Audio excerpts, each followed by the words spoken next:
think we definitely know conflict in marriage is a thing, right? We are on YouTube, guys. We got it. Oh, you got it? Got it. Okay. It is a, yeah, we got all sorts of stuff happening here. So anyways, the reason we want to talk about conflict is because it doesn't matter where you're at relationship-wise. Every relationship essentially is going to have opportunities for conflict. And so it was a huge learning curve for us to manage this week at church. And I think that one of the things that I struggled with right away is you saw like these power couples, you saw like these super couples, and it didn't seem like they ever fought. It didn't seem like they were ever, I remember talking to one guy, I think it was at like a men's retreat, and I think I was newly married, and I was having a good time, and all of a sudden he was like kind of, this dude that I was talking with was like overcome with emotion, and he's like, I just really miss my wife. And I was like, yeah, I was kind of thinking like, am I wrong that, I'm having I don't fun? miss my wife right now. I mean, I love my wife, but I wasn't like, and anyways, it was just this really interesting dynamic. And then hearing like that some couples never fought. And we have like a story about one of the first times that we fought literally in front of people that someone, oh my gosh, someone asked us, they said, hey, if we're talking about conflict, can you share that story? Yeah, this friend of ours, so this will make you guys all feel really good. So that's what our job is, to make you feel good about yourselves and your relationships. But this friend of ours was over, and actually a couple of different friends are over, and we're still friends with these people. Thank goodness they could see past our crazy back then. But Travis and I were like so upset with each other, and I don't remember why. Do you remember why? Yeah, I do remember why. It was so dumb. I want to hear. It was so dumb. Tell me. We were trying to decide what movie to go to. Oh, and you had already gone and bought tickets. And I don't remember buying tickets. No. But I remember I wanted to go see Star Wars, and she didn't want to see Star Wars, and it was one of the newer. This was like the last time they put out new Star Wars, not these last awesome episodes. Anyways, and I was like, wanting to go with that, and you just were not having it. And we had one friend that was there, my friend was there, and then your friend was there. Yeah. And we just like had a knockdown, drag out fight, and literally I think a plate might have got thrown. It might have. No one broke a plate. I don't know who it was. Actually, that's a lie. It was me. It was me. You guys, this is like pastor confessions. Yeah, so it was like, no, it didn't break. It was a Corel plate, which was hardcore, and it didn't break, which was great. But I was really embarrassed that I was that upset in front of my friends, and they have never let us down since then. They always will never let us forget it. They always love to talk about that. Yeah. So we know conflict. We both are very strong-willed. We both we're stubborn. We always think we're right, and so it is really I think the beginning of our marriage was kind of, I guess you don't know what to think it will be like, but I think for us, we were kind of like, wow, this is really hard. And so anyways, we say that to say we have plenty of conflict still in our marriage at times. Yeah, and again, the comparison thing, it was like, well, everyone else doesn't seem like they fight, but we fight a lot. And I do think there's something with that, because we're going to talk about, like, what does the Bible talk about in, for how to correct someone. We're going to talk about conflict in the different age groups, that when you're parenting, and how maybe to discipline, because discipline can bring conflict in your home, and maybe some tips on how to discipline at certain ages and what your roles are, and talk about conflict in the workforce. And guys, please ask some questions if you need to. But I'll never forget just feeling early on in my marriage, like, what is wrong with us? Like, we seem to fight. And honestly, 19 years, I'll be married 19 years in August. We still have to close the windows sometimes when we fight. Yeah. And, I think we could talk about, fair fighting in a way that is so respectful, but still, there's going to be conflict. And I think in some relationships, there's going to be conflict. I think for parents, maybe some of your children are harder personality-wise to deal with your personality. I think and some of the things that frustrate us about our children is some of those characteristics that maybe as an adult you kind of learn to, I don't know, like reel them in a little bit. But as a child, there's no filter, there's no self control a lot of times, and so some of those strong characteristics can come out and can just be kind of overwhelming. So I think we've both experienced a lot of conflict in the workplace. I think that's a real legitimate challenge. And I worked with drug addicts for 8.5 years, so there had to be a little bit of conflict there. It's true. Yeah. Yeah, and I worked in education. But I just think when you are working at a job, I mean, you're with people that you haven't necessarily chosen to be with for 40 hours a week.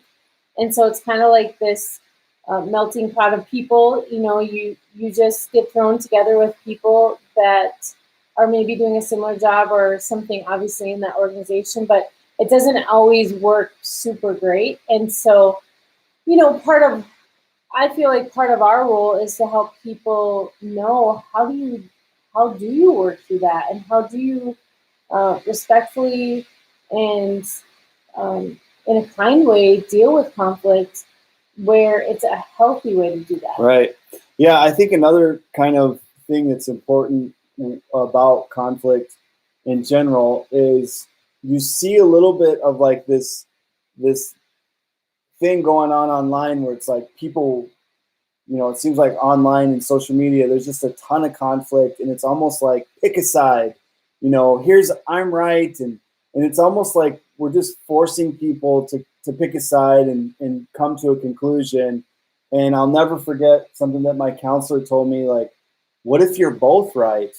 And I was like, no, we're not both right. Like, what are you talking about? We can't both be right. Who's always right? Becky, of course. No, and so, not true. but sometimes I think the goal sometimes is that, like, we want to win, right? Like, and I think that honestly, that's one reason why we fight a lot is because we're competitive and we want to win, and we got some pride that needs to be dealt with on a very, at least me. Speak for yourself. Yeah, exactly. No, I'm just kidding. I do think, though, the desire to be right is always there, kind of in the back of your mind, But I think the other thing about that is interesting is, there isn't always just one way to view an issue, or there isn't just always one opinion that is better than the other. And I think, the longer you're married, the longer you're in a relationship, the more you know someone, you realize that that's just, sometimes you have to just, that old saying, agree to disagree. And sometimes that can feel like conflict and tension, but sometimes that's the best thing to do, really. And, when you can't come to an agreement, it's okay. And I think, all of us as Americans can just do a better job of caring for and loving people who don't think like us. I think we struggle with that. We want to hang out with people that think like us. There's a lot less conflict when you're surrounded by people that are similar to you and maybe have similar perspectives. And so there is a lot less conflict in that, but I don't necessarily know that that's what's best for us in terms of relationships. Yeah, so I think we should talk a little bit specifically about maybe the challenges in different ages of your children. And we went through this life group through Pastor Chris Hodges' church in Church of the Highlands. It was called Parenting on Purpose, and so some of the content is coming from there. And it really helped us out a lot at different stages of how you have conflict at different stages. And for those of you who maybe not have kids here, well, before I jump into this, by the way, if you have any funny story about conflict, whether it's in work or with each other, and you feel comfortable about sharing it, feel free to tell us, because the whole world wants to know. Maybe we should give the gift card away to the funniest story. Yeah, we could. Let's do it. People are gonna so not come to our this church is a funny anymore. parenting story. So one of our sons and Travis are really similar. They're both very like strong personalities. And I'll never forget, we were sitting in the driveway in the car. Do you remember this? Yes. And I do not remember. I think Tate was like 2 or 3. Probably he was little. We're sitting in the driveway in our car. Everyone's strapped in. And Travis and Tate were arguing about something. Yeah. And I don't know what it was, but it was like, it was not ending. And it just went on and on and on. And then it ended by Travis throwing a donut into the back seat. This part. I feel like all we're doing is talking about things that your pastor threw. No, it just was like, oh, I forgot. Yeah, see, there's a theme. No, but it was just like, he was like, I'm done. You know, we've all been there with people where no, there was a part. Done. There was a part of it that you're forgetting. Wait, what is it? In the car, Tate.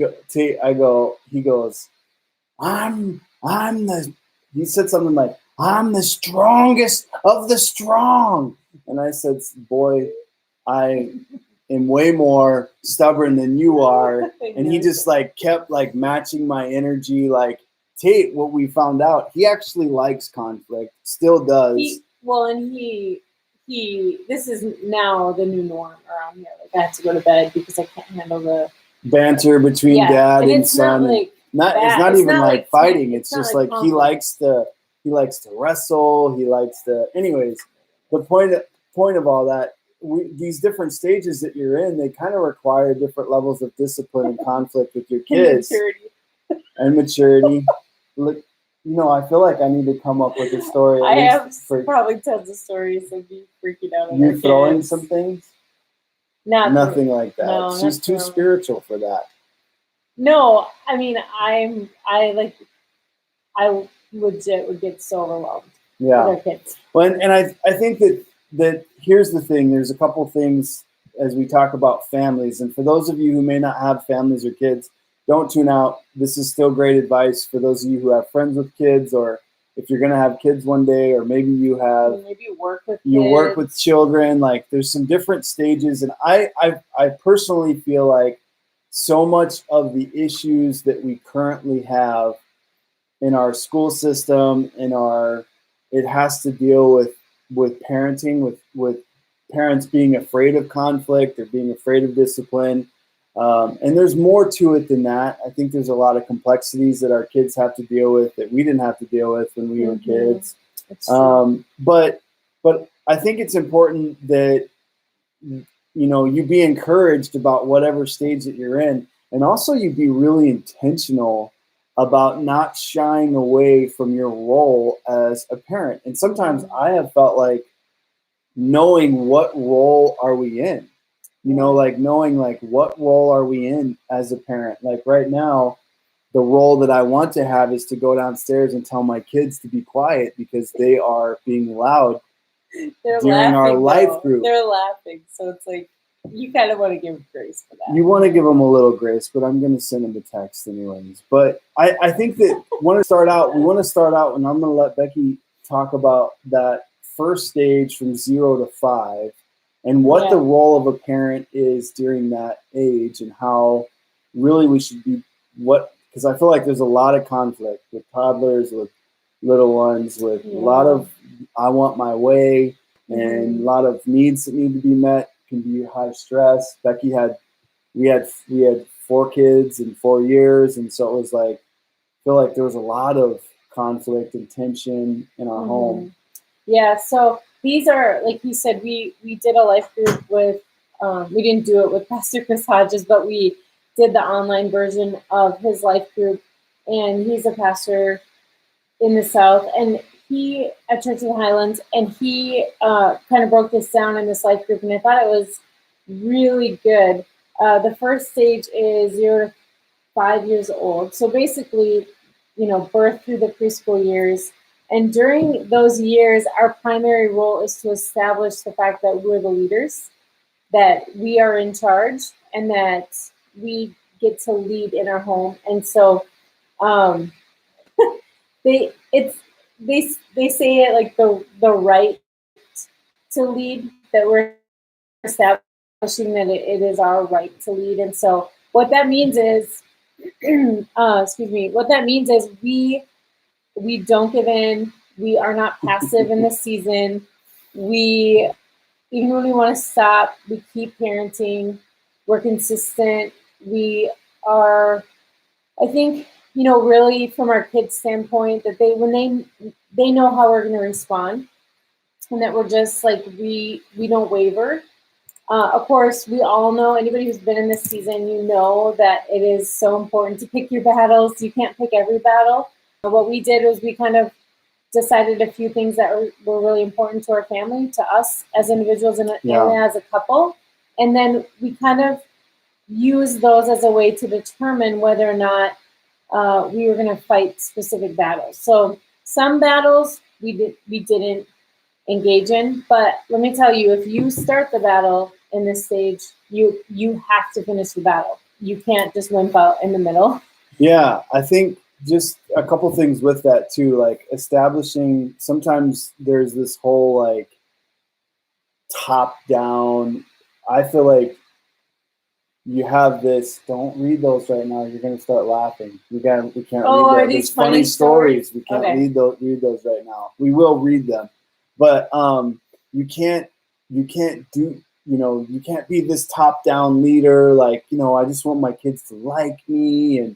And here's the thing, kids, especially 0 to 5, they thrive in structure. Mm-hmm. We talked last week about boundaries, the importance of boundaries. Like, if a child doesn't have boundaries, if they don't have structure, then it actually causes insecurity.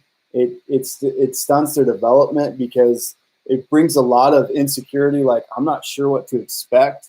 I'm not sure what to expect with mom or dad or whoever my caregiver is. One day is not like the next.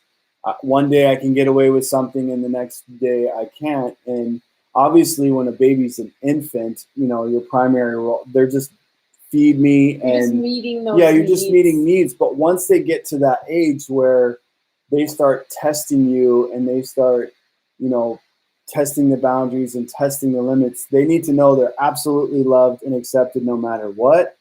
But I'm in charge and mom's in charge, and you have to learn to submit to that, obviously with grace. And I would say to this, like, don't have 25 billion different rules. I mean, that's a lot, 25 billion. Just have a few, have a few. Like, when I tell you to do something, you're going to do it. That needs to be non-negotiable. If you're not going to do that, there's going to be repercussions of that. And that is to their own, it helps them to develop. It helps them to understand, like, okay, I'm not in charge. My son came out of the womb thinking that he was in charge. And this can be extremely difficult if you have a child who is strong-willed, because typically strong-willed kids, they come out of the womb strong-willed. There's not there's no grace period. There's no year grace period. I think the biggest thing about this season is that this builds the foundation for your relationship with your child. Yes. So a lot of times we think, well, I will worry about them listening to me and obeying our rules or acknowledging me when I share feedback with them, or I give them a consequence. I will worry about that when they're like preteen or teen. Right. But the reality is, from 0 to 5, you're actually creating the foundation for what those teen years will look like. And so, anyways, again, this is all, we, by God's grace, we parented this way. We didn't know all this information at the time, but we were pretty hardcore, 0 to 5. You will listen to me. Like, There's this a couple is so things. important. Bedtime, you're going to learn to go to sleep in your room, in your bed. And we talked about last week the importance of like that time that was for us afterwards. It was because we had that boundary, like, this is non-negotiable. You're going to go to bed. You're going to learn how, in the South, it was like, yes, ma'am. Yes, sir. I'm listening. Like there's a response, like there was a respect. We didn't make our kids say yes, ma'am, yes, sir, but eventually actually got to a point where yes, mom. What that does is that acknowledges that you heard me, and it acknowledges that you're going to listen and respect that. And here's the thing: you got to have security in your own heart as a parent.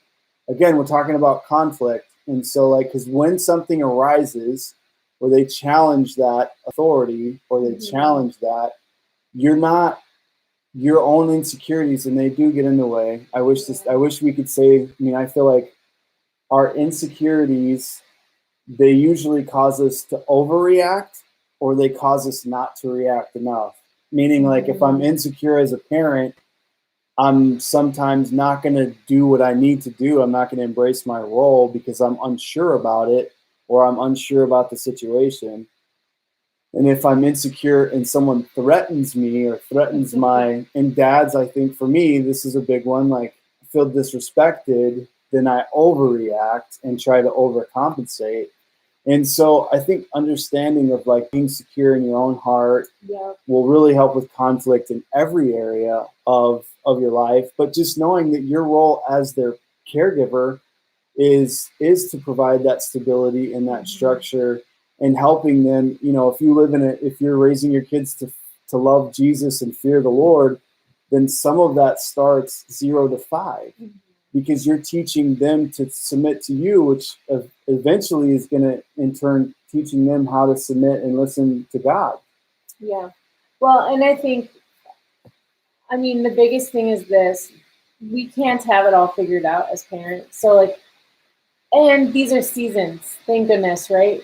Every season brings its own challenges. We're not to the stage yet. We have teenagers, but we aren't to the stage yet where they leave home. So right. I know there'll be new challenges with that. But every season that we've experienced as parents is this. Every season brings its own challenges, and it brings its own perks. And so I think trying to enjoy the great things about that season instead of just getting caught up in the stress or the conflict or the challenges is huge. It really is about perspective as well. And so, but we should move on. Yeah. Just so you know, if you just are tuning in, some of you are just tuning in. If you have any questions, you have any comments, you want us to answer anything, please feel free to do that. We also said this week, if you share or you comment, you will be entered into this Applebee's gift card. But we kind of changed the stakes this week and said the person who has the funniest story about conflict, the person that has, and we have 2 really funny ones right now. The one that has the funniest is going to be able to win that Applebee's gift card. We'll announce that winner next week. So let's keep rolling here. The next season in life where you might have to deal with conflict and how to specifically deal with that is what is called the trainer's phase with your kids, and that's from 6 to 12. Yeah, these are actually kind of some people in child development call these the golden years, because this is where your kids don't need you as much, in the sense of like they don't need you for everything.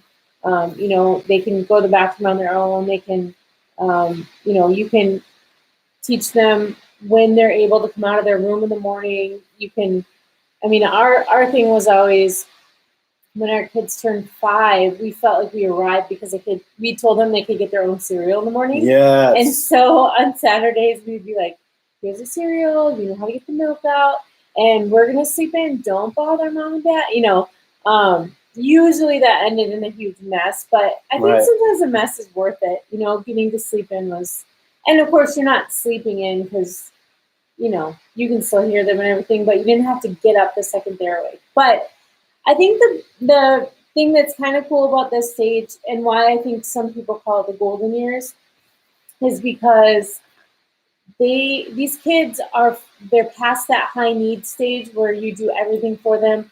A lot of times they're in school full time unless you homeschool, but they love you as a parent. They still have a lot of affection for you. You're not embarrassing to them yet. They actually want to hang out with you. Yeah, like for us these years, our kids they would always be hanging out, watching TV, hanging out, playing games, or just doing whatever. I mean, our girls are 11 right now, and I mean, gosh, we'll sit at the table and like make.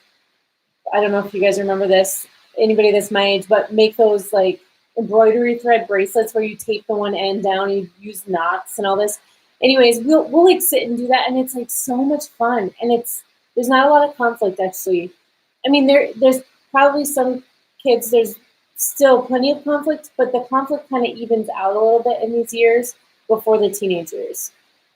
Did you want to add anything to that? No, I think that just understanding, still continuing to have boundaries, but even I kind of feel like the theme that we've had from every stage of life is not to make it super complex. Honestly, we have like 2 rules, and these 2 rules, they encompass a lot, but they have more to deal with simple, but attitude, and they have more to, and so our 2 rules are be grateful and obey, and or be respectful. So so be grateful, and in these years, I don't think that I think that as adults sometimes we struggle to be grateful. And I think kids, they always are looking at what they don't have. 0 to 5, they're like, I want that. And you're like, no. I mean, I'll never forget the first time my kid had, a major meltdown when I was checking out of at a grocery store. I was the kid, I was the guy. I would see these parents in the line, and I would look over at them and go, pre-parenting. Gosh, judgment. Get it together. Get your kids together. Don't you know how to deal with your children? And then I'll never forget when my son Tate, who's a common theme. We have someone that just commented, Donovan commented, Tater for president. So yeah. So right. So I think that he he just wanted what he wanted, and didn't be thankful. No, that wasn't working. It was full blown meltdown. I want this and I can't have it, and anyways, and so continuing that theme, that even when your kids go against what you want, or you have to consistently reinforce that. And one of the things that we learned in this group, Parenting on Purpose, with Pastor Chris Hodges, was they used the illustration that discipline should be like a candle. It should be like a candle in the sense that every time your kids violate a boundary that you have set, when you touch that candle, that burns, and I love the illustration. It's not like a wildfire. I'm not reacting and responding out of anger or upset. I'm not out of control when my kids violate a boundary, but they need to know that there's some consequences for me, and I don't really want to go into what consequences, because that looks different for everyone. We're not going to talk about corporal punishment or anything like that. No. That's really up to you and how you. One maybe pro tip about that is find out. Like for us, we found out like what matters, what really matters, and take that away for a season and go, no, you're not going to have this for this season because you violated that boundary. Yeah. So I would say, let me just say before we move on, or did you have something else? No, for that 6 to 12, like, for us, be grateful, be respectful. Like, you're going to listen, you're going to obey, and you're going to be grateful for what you have. And there's a lot of things for us that fell in those categories, but our kids have learned that those are really important values to us. And they're not, I will say this stage, 6 to 12, they call it trainers because you're explaining a lot of hows and whys is what they say. So you're you're talking about why we don't do certain things or how making choices, the consequences or what that will affect. Or I think this is the age where they start to begin to realize, things outside of their home. So maybe they're recognizing like, okay, like some people, I mean, I feel like even Travis sharing his testimony with our kids, I think it was during this age where it really made sense. Like, this is what dad went through, and there's, bad choices, and just there's just so many learning opportunities as parents. I should say, to help our kids through these stages. I just feel like it's just such a great time of like having meaningful conversations and not ignoring those questions or things that they might be curious about and just diving into that, because I think those things are so important. So anyways, we should keep going though. Yeah, we'll go on to 13 through 18, the really extremely fun years. But before we dive into that, I think it's important to note, especially when you have 0 to 12, those are elementary age, preschool age. There's a lot of learning. I think there's some fears sometimes that mom and dads can have, like some fears about, and even maybe some conflict in marriage about how to parent. Just want to kind of take it back a little bit.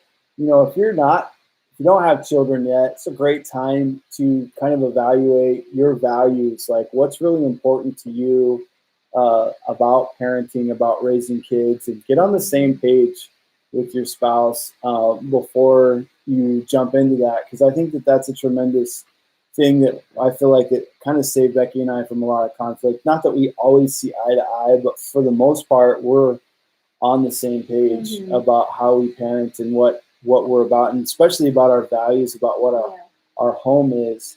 I think too, this is maybe a little bit off this exact subject, but I also think many times, once we become adults, we can look back and say, oh, I want to do these things different, or you realize maybe that there were some really unhealthy things in your family. And I think taking some time to think about what it is that you would like to see happen versus maybe just letting yourself fall into whatever type of parent you're going to be. Yeah. Whatever type of spouse you're going to be. I think really taking time to kind of investigate that about yourself. Like, what am I naturally prone to do, and what do I want to do? And a lot of times those aren't the same things, and we have to be really intentional about that. So yes. And I think we should talk as well about not keeping our kids from conflict. Yeah. When you share at church, like sometimes as parents, we have a desire to really protect our kids, which is we should. I think though we should determine what should we protect our kids from. Yeah.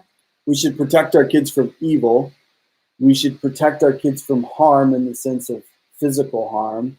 We should protect our kids from people who don't have their best interests in mind. But I think that it's important, whether you homeschool or you're public school or private school, it doesn't matter. It's important that your kids learn how to deal with conflict. It's really important that they learn how to deal with other people that are jerks, and how to deal with other people who aren't on the same page, or other families who don't have the same values as your families. I think something for us is our kids will come home and share about some conflict that they had in school. Not like verbal conflict, but conflict, they see it unfolding around them, or they feel it because they just recognize that that's not what we're about. And sorry, I didn't mean to cut you off. No, and I was just saying, like, I think that with that, there is a whole kind of, there needs to be some interaction with your kids as they're going through that conflict, where you can talk through some of that. And sometimes we just want to rush to fix the problem or comfort them, and we should comfort them, and they should know that you're safe and that you're a safe person, and you're their biggest advocate, and so you need to listen to them. But you also need to teach them. You need to listen to the other person. You need to not make assumptions about, you know, a teacher or the school, or it's everyone else's fault. And just got to say, if it's the same thing or a reoccurring thing, like, and it's multiple people or multiple environments, your kid might have something that they work through. We've had to deal with that, like, you know, it's everyone else. No, dude, like, you got to take responsibility for you, and not feel like you have to control everyone else. And so that can be really, I feel like, somewhat complex, because you want to be your child's advocate, but also understanding that being an advocate means teaching them real life skills, like how to deal with people who are going to be rude, or how to deal with bullies, and how to love people but yet have boundaries and not let people take advantage of you or physically, you know, take advantage of you. And so all of those things are super important for you to have, especially, you know, I mean, you have to determine as a parent when you're going to have those kinds of conversations. But with what we try to do is we try to be preemptive about those conversations. Yes, we're dealing with things in real time, but we also want to prepare them a little bit for what's ahead. So let's jump in. I just would also say, just to add to that, I think that confident kids are kids that are not afraid to have conflict or to have a real conversation. And I think the more we can build confidence into our kids, and sometimes confidence doesn't look like maybe we imagine it. Yeah. Building that, I mean, a lot of what we're talking about doesn't seem like we're building confidence, like as we're establishing that we're the leader in our home, you know, but actually that does bring a foundation of security, that they know that they're cared for and loved, and consistently they're seeing that happen. And so I would say conflict is huge. And also, as soon as your kids are able, empower them to deal with the conflict. So like for us, if we get an email from a teacher, or we have a conversation with one of our kids that they experience something negative, or there's a situation that they need to address, our response is always like, we're here for you, but I want you to go talk to that teacher first. I want you to go try to resolve that first. And we can talk through that, you know, this is maybe what are some things you could say to resolve this conflict, or what are, but I would say, like, kids need to learn these skills earlier than we think, and they're capable much earlier than we think. And so I just want to say that, because I do think that is a great way to build confidence also, because a lot of times when they have those hard conversations, it might seem scary, especially the different personalities, but it's just such a good thing, and it's a lifelong skill that we're teaching in those situations. Yeah. So I'm going to switch into the teen years, preteen, teen years. Because we're taking forever. And just have to say, we are by no means experts by any of this. Yeah. Like, we don't have it all figured out. We don't even have a book. We haven't even written a book. Yeah, not yet. Not yet.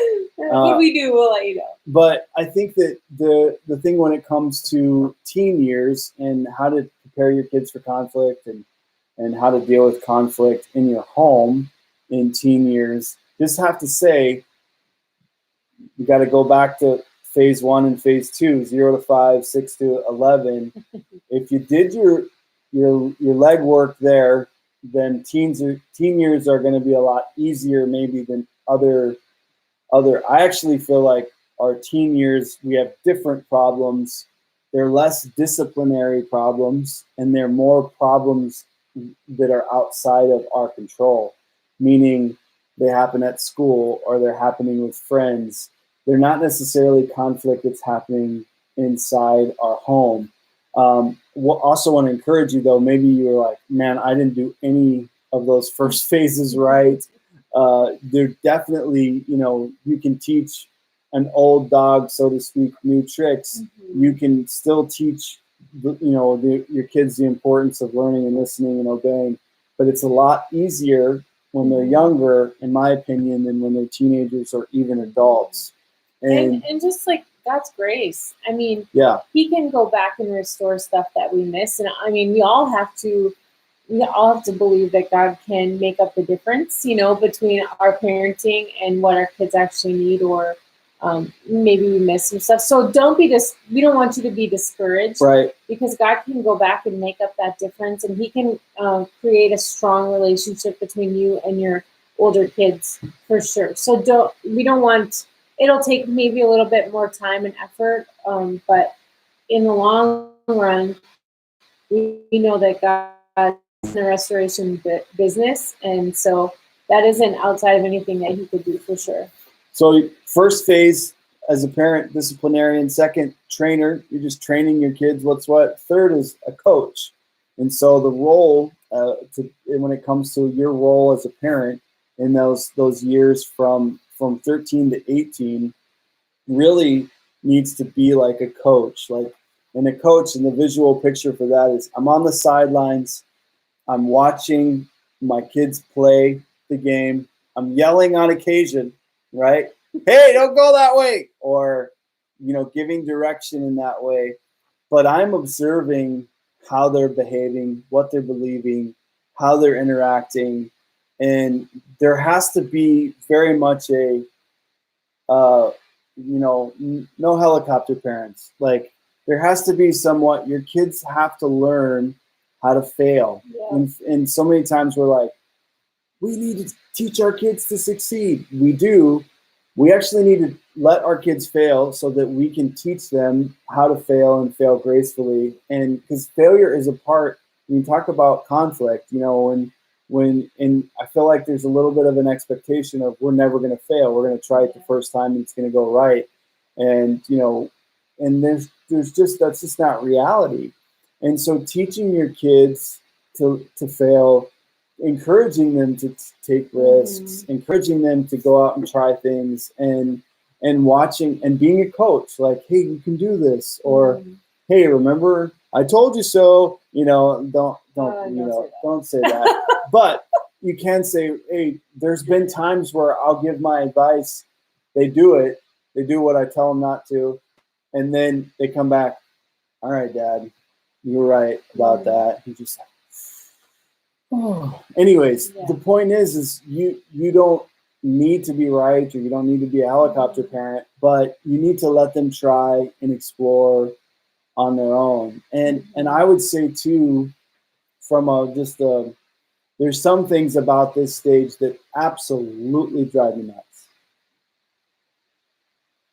Absolutely drive me nuts. But I was waiting for Becky to amen and agree with that, but she's being quiet right now. I'm curious to hear. Or are you not giving details? I mean, I don't want to dishonor my kids, but it's just different because their bodies are changing so much in this season. And puberty is a real thing, and it really affects a lot of things at once. Yeah. And so there's a lot of changes happening in their body, their minds, in general. And so I think that there's different things that you're dealing with, and it's not necessarily bad things, but it's different, and it can be frustrating. Just like I said, every single stage has frustrating things about it, and things that are so great. Like, one of the things that's so great about teenagers is, like, our son's going to get his license this spring, and he's going to be able to go to the grocery store for us when we need him to. And, so, like, I mean, there's tons of good things in every season, but there's also those things that make us a little bit crazy. And I will say this, we probably all have seasons that we feel more competent in, yes, and we feel more comfortable in. And so, I always say, and I never want to say this like in a mean way, but like, babies kind of scare. Well, my own babies didn't scare me, but babies kind of scare me. And I loved them. And he loved that stage, and I just was kind of okay when they could turn one and walk. And teenagers, I feel like partly because, and maybe some of the fears that came out for me was I made a lot of poor decisions as a teen, and she didn't. I mean, this girl, I was She not was a- rebellious. She was a good girl. And so I think she had a lot more confidence regarding this phase in parenting. But I also think it's been so fun. Like, we go to basketball games, we go to football games, we still hang out, we still have time together, but our conversations are different. Our conversations about life and love and we should keep going, Trav. We said happiness. You said don't tune out. Hey, if you guys have questions, make sure you have you share questions. Gonna keep saying, because we keep it in and out. Got a gift card to share for Applebee's.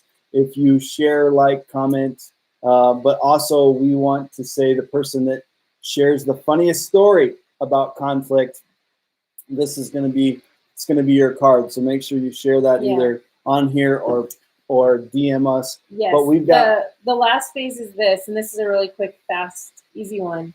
Is 19 plus is when your friendship with your child should really blossom, and it can be a true all-out friendship versus when we're parenting our kids through these first 3 stages. The temptation is to be their friend, right? It feels better to be liked and to have that kind of relationship with our kids, but it actually should not happen until they are adults. And there's a lot of reasons for that, because it can make it really confusing for the child if they feel, I mean, we know this just in our roles, because we wear so many hats that sometimes we just have to, like, to each other as adults, say, okay, I'm talking to you as your wife, not your co-pastor or whatever, like, we have to be really clear in our relationship. And so all the more that our kids need to know that we are their parent until they are an adult, versus we're a parent, we're their parents sometimes and we're their friends sometimes. And I think, we're starting to see glimmers of, like, what that will look like. And of course we have enjoyable times with our family and our kids. We love hanging out with our kids and having fun, but there could be a time where we're hanging out and having fun, and then all of a sudden I have to say, listen, like, I'm your mom and I have to address this right now in this moment. And so it just brings a lot of clarity if we don't try to do that too soon. And so you're going to see that happening here and there in your relationships as your kids grow. I mean, we're seeing that and we're loving it. It's so much fun. But then, of course, just know that in the next half hour, you may have to, like, switch gears and parent again. So and I think a common theme that keeps coming up is, dealing with conflict, dealing with your kids, whatever stage that they're in.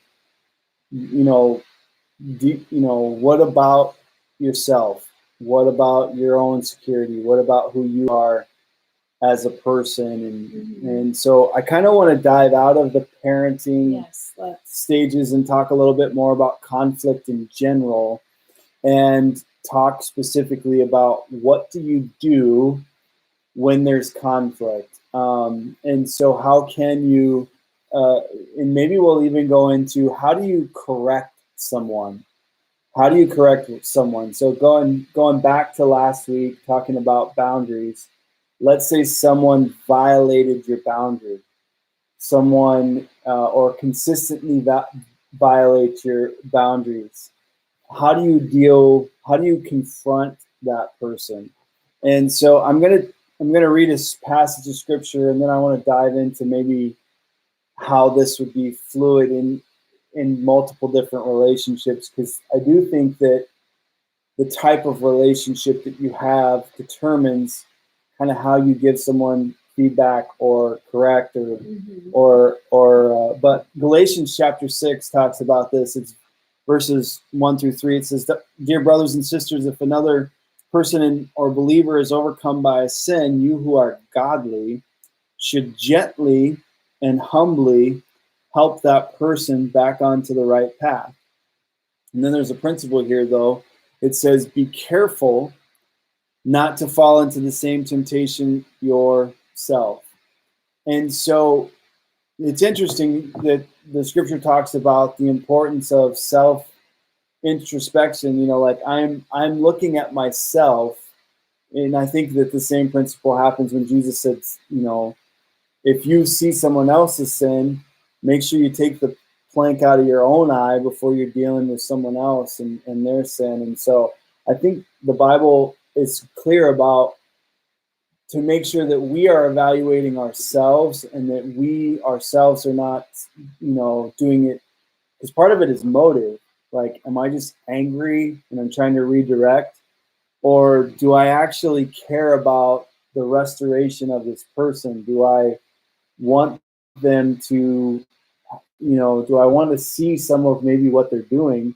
And so it says, there's a couple attributes. Are you godly? So I think there should be a level of maturity that happens. If you don't feel like you're at a place where you're mature, then maybe you should focus more on yourself and leave the correcting to later in life. When you are mature enough to be able to correct someone, when you do correct them, do it in a gentle manner and a humble manner, realizing that you yourself have temptations and problems and issues as well. And so I think that it can be really life-giving when you're dealing with conflict if you truly do have the other person's interests in mind.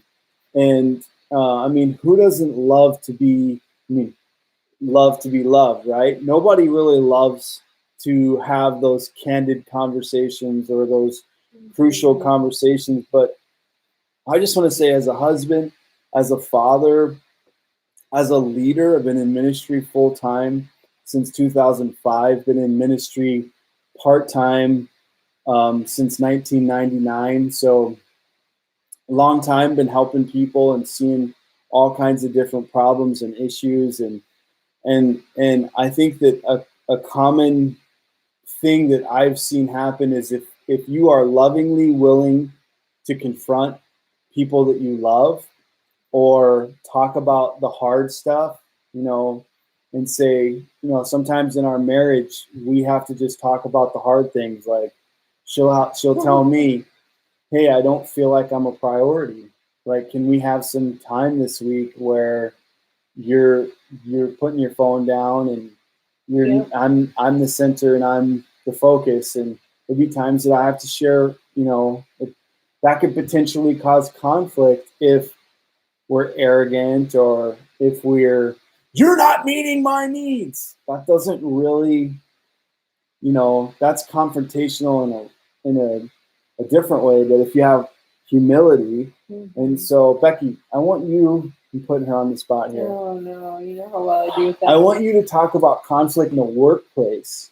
So what happens if a boss, if someone that's over you, consistently does something wrong, or or maybe it's not wrong, but maybe they've crossed a boundary, or I think the workplace is like a feeding ground for conflict. Honestly, I have worked in multiple organizations, and I think every organization there was some level of conflict. There just always is, I think.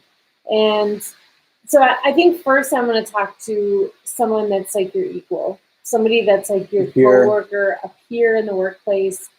I think sometimes I've worked with some really strong personalities, and I think sometimes there's a little bit of intimidation that comes with working with somebody that has a really strong personality. But I will say this, I've had really what maybe could have come off as like a confrontational sort of conversation with coworkers that were just not handling things the way that I felt like they should be handled. And we were equals. It wasn't like I was in charge of this person or they were in charge of me. But I think when there's tension and stress in a relationship, in a workplace, it is in everybody's best interest to just have that conversation.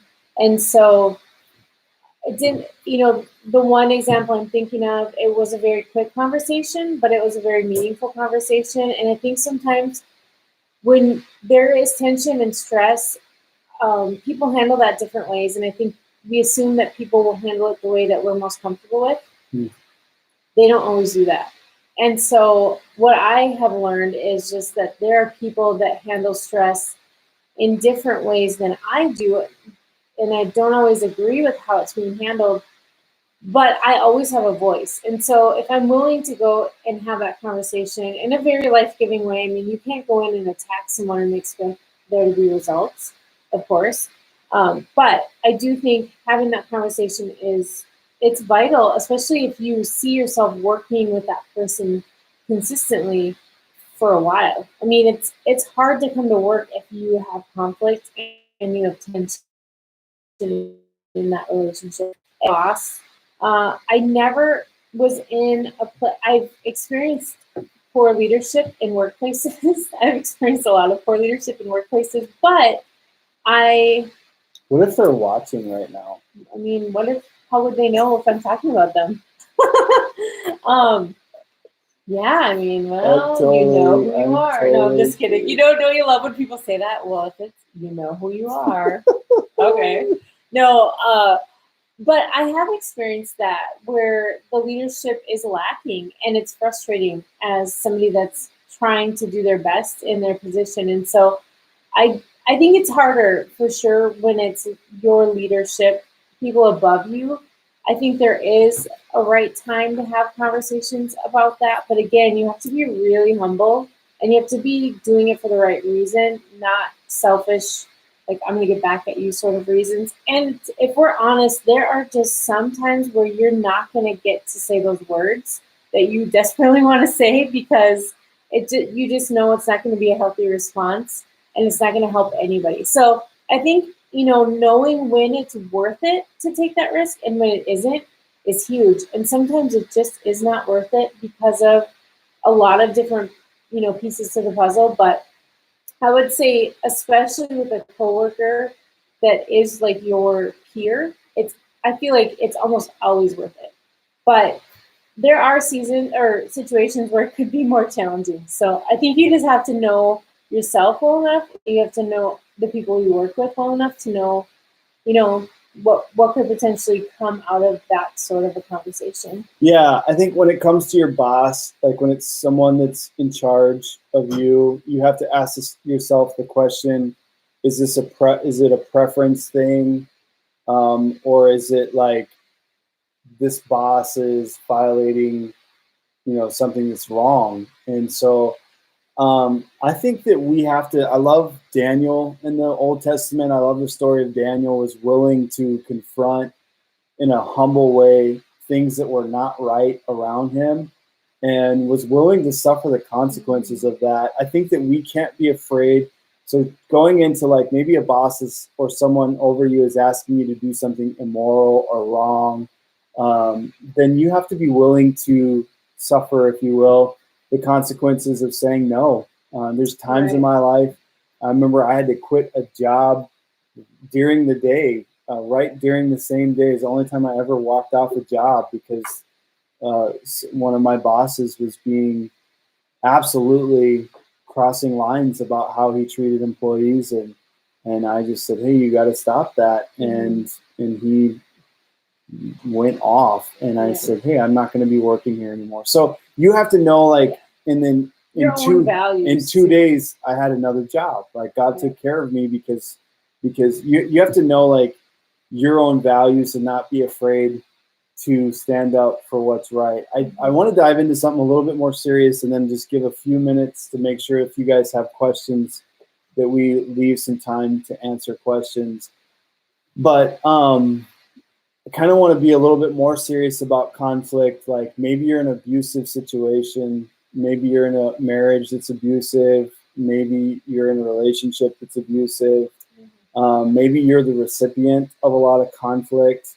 And I just want to tell you there's so many different ways for you to get help. I want to tell you, like, as a church, we're here for you. If you feel like you need some help walking through that, please message us and we'll help you walk through that. But you are enough. Like sometimes when you're in an abusive relationship, it's hard to get out of it because you just can't see what your life would be like without that person, and that's part of that controlling nature of that relationship. But you are enough. You are, God loves you, he values you, and you are better than being treated in that way or in that manner. And so I think it's important for you to know, like, if there's a level of conflict that turns past just arguing and it turns physical, or it turns emotional, or there's emotional control, or you're in a toxic relationship, then you need to do something about that. And sometimes, conflict can be really, really hard in that situation.